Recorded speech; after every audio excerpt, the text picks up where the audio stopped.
निमापड़ा पूज्य महंत रामकृष्ण दास महाराज राधावल्लभ मठ पुरी प्रस्ताव अनुଯାयी श्री जगन्नाथ संस्कृति प्रचार संस्थान जगन्नाथ संस्कृति प्रचारक डॉ नारायण महापात्र सुरेश कुमार मिश्र त्रिलोचन नायक विजय पंडा भारती भूषण पट्टनायक डीके धीर श्रीनिवास राव प्रमुख अंकुशपुर ग्रामर एक मापणा निमापड़ा ठारे मठ स्थान परिदर्शन करी राधावल्लभ तुलसी उपवन कराजिबा पई स्थिर करथिले। आजिर बैठक में मिलित भावे समस्ते तुलसी वन करने स्थिर करथिले। एही कार्य को आगे नेबा पई समस्त प्रकार पदक्षेप विषय आलोचना कराई दायित्व बंटागला। एही आलोचना परे महाप्रभुंक भजन कीर्तन कराई समस्ते प्रसाद सेवन करथिले।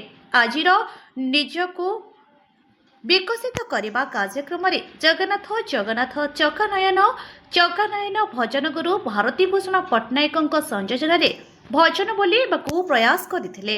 एही कार्यक्रम में प्रमोदिनी पंडा और अशोक बल प्रमुख जोग देथिले। आगामी दिन में श्री जगन्नाथ संस्कृति पई अनेक किछि नूतन कार्य करने स्थिर करा जाई सभा संग करागला। ब्यूरो रिपोर्ट अपराह्न लाइव।